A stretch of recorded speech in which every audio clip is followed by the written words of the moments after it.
So today we're gonna make a chicken broth. So we have the chicken necks and backs. I'm gonna throw in a couple of chicken feet. We have onion skins, and I also don't ever measure anything. And I think that that's part of the joy of cooking, is really getting a feel for your own flavor profile and making things according to your own taste. We have a bunch of parsley. So onion skins, parsley. I'll throw in a couple stalks of celery. This has already been washed. We're gonna throw in, these are frozen bones. Can you review the ratios again on the bones? So I use about a pound of bones for every liter of water. So this is just over 2 pounds of bones. And then I'm just adding the feet. So the feet are not included in that ratio. And I always use a mason jar just to measure my water because I store the broth in mason jars. So we're gonna add 1 liter of water. So once you bring that broth up to a simmer, you want to make sure that just hovering it at 100 degrees. So you don't want a rapid boiling point because then you have the issue with glutamate.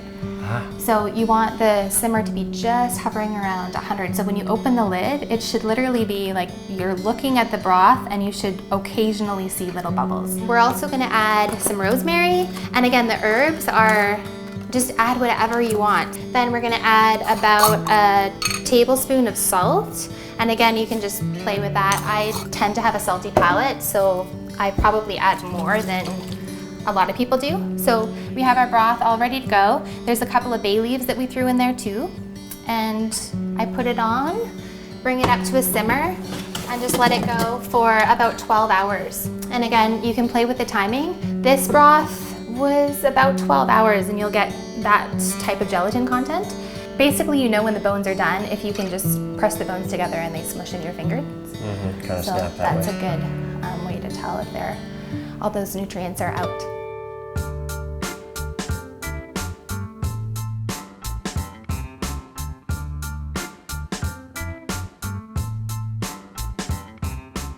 Hey folks, it's Mike here with HighIntensityHealth.com. Thanks for tuning back in. We are in the kitchen of Justine Stenger. She's a healing chef. She works with a lot of clients with autoimmune disease and autism actually, and goes into families' home. I think this is really unique, Justine. You go into families' homes and help cook them and prepare meals for them for folks that are really sensitive. And bone broth is one of these like healing foods that everyone recommends, but there's a lot of controversy about the histamines, the glutamate. Should you use vinegar? Should you not? All this. So you have a really awesome recipe. So first of all, I want to, thank you for having us in your home and in your kitchen. Let's talk about bone broth. Yeah, I make bone broth every single day. It's going in my kitchen 24/7 nonstop, just because I do make it a priority to make it for each one of my clients before their cook day. So I use it as a base for all our soups and all our stews and sauces. And then some people request that I make additional bone broth just for them to sip on like tea during the week, which I'm happy to do. So today we're gonna make a chicken broth. So we have the chicken necks and backs. I'm gonna throw in a couple of chicken feet. We have onion skins. And the one thing that I do when I'm making the broth is I never use the whole vegetable. Because the cost of food is so high and I just don't like to waste anything. So whenever I do so much cooking, I always have ends of carrots and celery, and we have some garlic scape ends in there. And the onion skins are actually the most flavorful. So when you're making a broth, never throw out your onion skins, just give them a good wash and throw them into your broth. So I also don't ever measure anything, and I encourage you all at home to just taste and adjust it. I think that that's part of the joy of cooking, is really getting a feel for your own flavor profile and making things according to your own taste. So we're gonna throw that all in there. And we have a bunch of parsley. So onion skins, parsley. I'll throw in a couple stalks of celery. This has already been washed. So notice we're not using any knives, which I think is really unique because you're lowering that barrier to entry, because people say, oh, cooking is so time intensive and I have to plan, I have to do this. What I see you doing, Justine, is you're just throwing stuff in there, which is really cool. And because we're cooking it for a long period of time, it's going to break itself down. Is that kind of the idea? Right. Yeah. And yeah, it's a little barbaric, but it's easier. And that is one of the barriers that a lot of people say to me when they're making broth, is they say it's super time consuming. And it's not, it's a myth. It's just it's something that you have to add into your routine. And once you get the hang of it, it takes 2 minutes to throw a pot of broth together, and then you just turn on the stove and let it go. And I probably shouldn't admit this to everybody, but I let my broth go, while I'm sleeping all night. I mean, it's an electric We do stove. that too, I'm super comfortable with it, so it's not a problem at all. The one thing that I do want to talk about is the ratio of bones to water. So you want to do, for really nice gelatinous broth, and we have a bit of a finished product here that just shows the gelatinous. Pretty gelatinous-y, I can tell, yeah. And it's not, thick like some broths are, but this is my preferred gelatin content. So Justine, this is a really good point about the gelatinous aspect of it, and that's where a lot of folks talk about the healing properties, the glycosaminoglycans of the bone broth. That's how it helps heal the gut and so forth. But also we know that the high levels of glutamic acid using vinegar. And so some people there's two different schools of thought with bone broth, like your style, which is throw it in there, just get it done, which I think is really awesome. And again, it lowers that barrier to entry, so there's no excuses about it. But other people are like, no, you have to soak the bones in vinegar for 15 minutes. Like this is in Sally Follin's book, right? Nourishing Traditions, right? Yeah. Soak it for 15 minutes and chop up the vegetables and add the parsley after the fact. So talk to us, because you're working with families that have really sensitive folks like autoimmunities and autism. So they're getting all the benefits and healing themselves. Give us the rationale, the backstory about why no vinegar in there. So again, this is really controversial, and I've learned from Dr. Catherine Reed, who is has her PhD in, I don't even know what her PhD is in, but I know that she's studied glutamic acid in foods, and she thinks that eliminating free glutamate from the diet is one of the reasons why children do so well on a dairy-free and gluten-free diet, just because those two foods are high in glutamic acid, and then the processing of them further increases the free glutamate. So what happens with the broth is when we add vinegar, we're lowering the pH of the broth, and then the bones are cooked for a long simmer time. Some people are cooking that broth at a temperature that is too high. And so the combination of that low pH of the broth and the long simmer time basically turns that glutamate into free glutamate. I see. And so the protein becomes unbound. And this can cause a lot of problems with children with autism or anybody that has issues with higher levels of glutamic acid.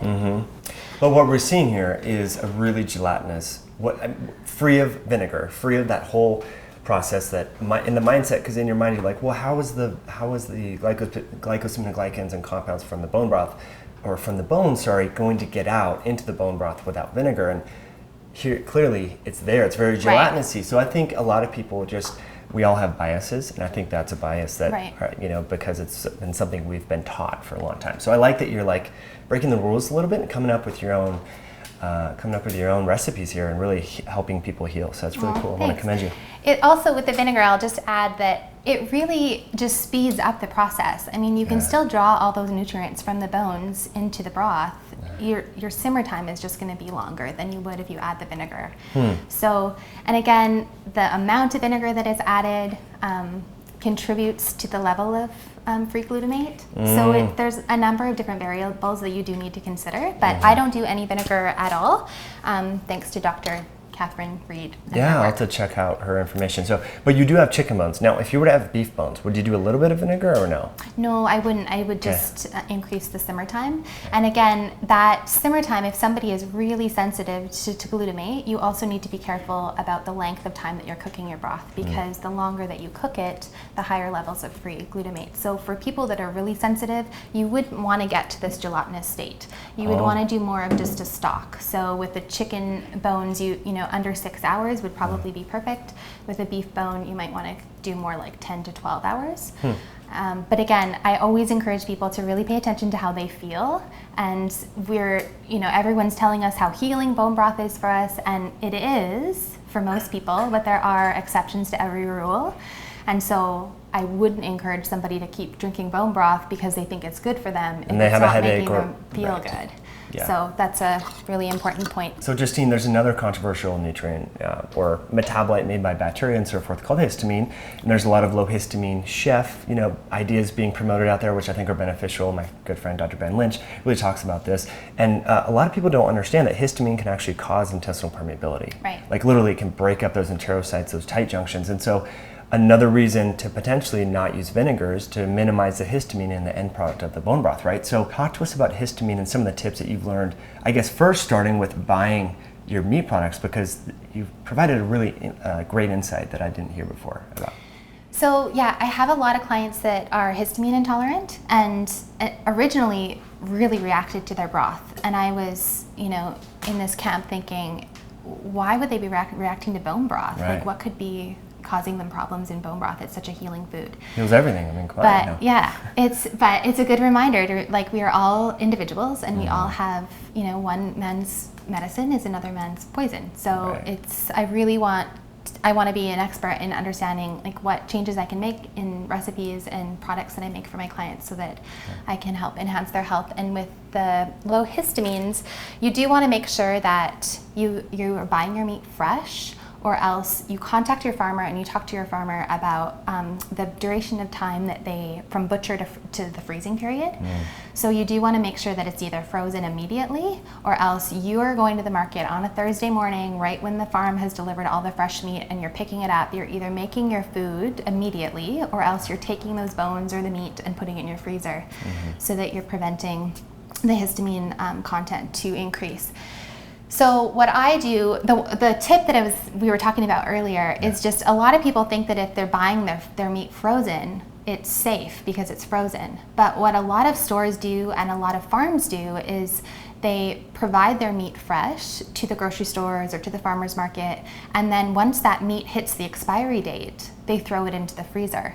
So people are actually buying meat that has been sitting out for a week or longer and then frozen. So it's just important to ask those questions, especially if you're an individual that's sensitive. So I make sure that I'm at the market on Thursday morning for my low histamine clients, and I pick up their bones or their meat, and it's either cooked immediately on that day, so I have them on Thursday, or else all their meat is put into the freezer and it's taken out the day of cooking. And then they know now from education and just how they feel that they cook the food. When I bring them the food or I'm at their house making it, whatever they're not eating that day goes directly into the freezer. Wow. So you've noticed a difference in those clients, you're cooking really, in theory, the same raw materials, right? Celery and parsley and carrots and onions and so forth. It's just the bones are being handled differently. Right. And so the levels of histamine going into the product are much higher if you don't follow these, if you're not mindful and aware of these facts that food sits on the shelf when it's fresh, quote unquote, then the grocery store is like, oh, it's gonna go to expiry, so we put it in the freezer. And during that time, we see a lot of bacterial fermentation, histamine buildup. Another point to keep in mind is that endotoxin, gram-negative bacteria on the meat, it's not killed by heat. So even if you charboil the heck out of your meat, you're still getting a lot of that endotoxin. And that causes obesity, inflammation, neurologic issues, and belly fat, and leptin resistance, and all that. So that's an awesome tip, and I think people kind of just realize, or they think oh, I'm getting grass-fed beef, it's gotta be good. Who cares if it's frozen or it's whatever, it's grass-fed, free range, or no hormones. So excellent tip there. Now, these low histamine clients that you're working with, talk about the symptomology. What are the clinical presentations like? So if someone's sitting here listening and they haven't taken a quiz or a survey, they're new to this histamine concept, what were some of your clients experiencing, and then what went away after they went low histamine? So headaches is a big one. Itchy skin is a big one. Fatigue is a big one. So, and again, symptoms are different. I had one client that vomited after she had bone broth, which I'm almost embarrassed to admit because I felt so horrible. But it's, I don't think that you can really pinpoint symptoms and say that these symptoms are related to this, because our bodies are so different. So everybody, the ones that I listed are probably most common. You probably know a lot more or seen a lot more. There's so much, because histamine does so many different things. If you Google the mechanism of action of histamine, there's everything from placental growth to you talked about headaches and things, vasoconstriction, gut integrity issues. So it's pleiotropic, if you will. Histamine does a lot of things. So thanks for sharing that. So again, let's go back to vinegar. Does using vinegar increase the histamine content in the finished product of bone broth or no? So that I'm not aware of. Okay. I don't think, just because I've never really even looked into that, just because I don't use vinegar. But as far as I'm aware, I don't think that the vinegar would increase the histamine content unless you're using vinegar and then straining the broth and putting it in the fridge and letting it sit. Then I could see that there might be an increase in histamine with the addition of the vinegar. Sure. But I think if you're following that protocol where you're getting your meat and your bones really fresh, and as soon as you make the broth, you're straining it, you're either drinking it immediately or putting it in the freezer immediately, I think that I don't know if the histamine content would vary for using vinegar or not using vinegar. Mm-hmm. But you don't use it anyway and you get great results, so who cares?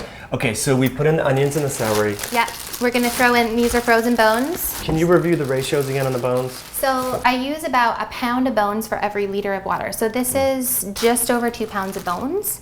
And then I'm just adding the feet. So the feet are not included in that ratio. And I always use a mason jar just to measure my water because I store the broth in mason jars. So we're gonna add 1 liter of water.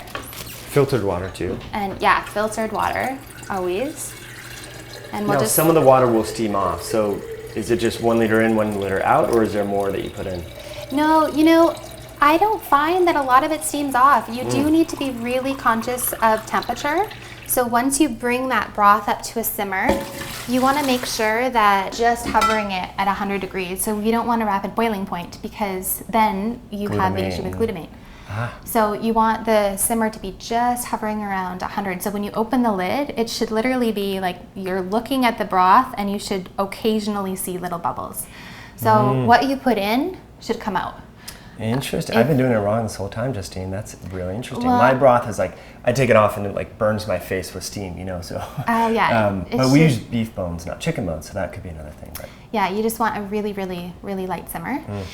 We're also going to add some rosemary. And again, the herbs are, just add whatever you want. So if you like sage, if you like thyme, if you like rosemary, just play with it. Sometimes I put in oregano or Italian spice mix, and it also depends on what I'm planning on making the next day for my client. So if I'm doing, I do an Italian pulled pork that's a favorite among a lot of my clients, and it's primarily oregano that I season the pork with. And so then I'll make a broth to cook the pork in that's oregano, seasoned with oregano as well. So you can just play with it. Then we're gonna add about a tablespoon of salt. And again, you can just play with that. I tend to have a salty palate, so I probably add more than a lot of people do. So we have our broth all ready to go. There's a couple of bay leaves that we threw in there too. And I put it on, bring it up to a simmer, and just let it go for about 12 hours. And again, you can play with the timing. This broth was about 12 hours and you'll get that type of gelatin content. If you want to go a little bit longer, you can. Basically, you know when the bones are done if you can just press the bones together and they smush in your fingers. Kind of snap that that's way. a good way to tell if all those nutrients are out.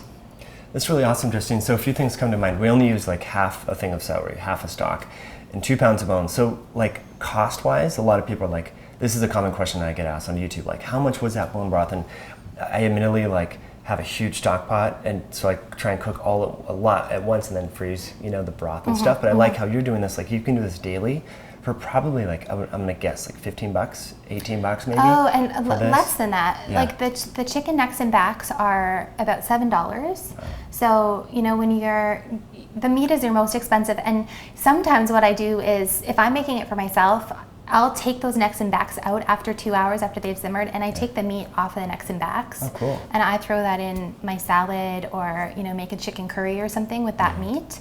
And again, I love the dark. I don't like breasts, so I love that dark meat. And so I utilize the entire, you know, part of the bones, quote unquote. Let nothing go to waste. Yeah. That's so awesome. when you use it in that way, I mean, if you were to buy a piece of meat, and you can get a lot of meat off those bones. So I feel like it's almost free. And then That's I'm awesome. using all the leftovers of, you know, vegetables that most people would compost, that I'm composting to put in the broth. That was a good tip, you know, on the onion skins and the tops or the ends, you know, I compost those a lot. But so let's say, for example, someone's not making bone broth all the time, but they're cooking onions and utilizing onions in their food a lot. How long were those sitting out? I'm just curious. Was that like 2 days, 3 days? I used them last night. Okay. So I would say they could sit in the fridge for a couple days. Yeah. But again, because it's basically a flavor enhancer. It's not like, you know, for fiber or yeah, whatever. Yeah, and even just like nutrition content when you want to eat as fresh vegetables. Yeah. But when you're putting it in your broth, that's just to give it a nice not flavor. as much of a concern. Awesome. Justine, really cool. Thank you so much. If you guys have any questions or comments, please type them in below. And I would love to know any feedback that you do have on this and what your experience is using chicken bones versus beef bones, and also not using vinegar. I'm going to start using that, Justine. I think that's an awesome tip. And I never had any like symptoms from using vinegar in the broth, but I may not be sensitive to that. Maybe my daughter was and I didn't know it. So Right. Awesome tip. Thanks for coming on. I really appreciate that. Thanks so much for having me.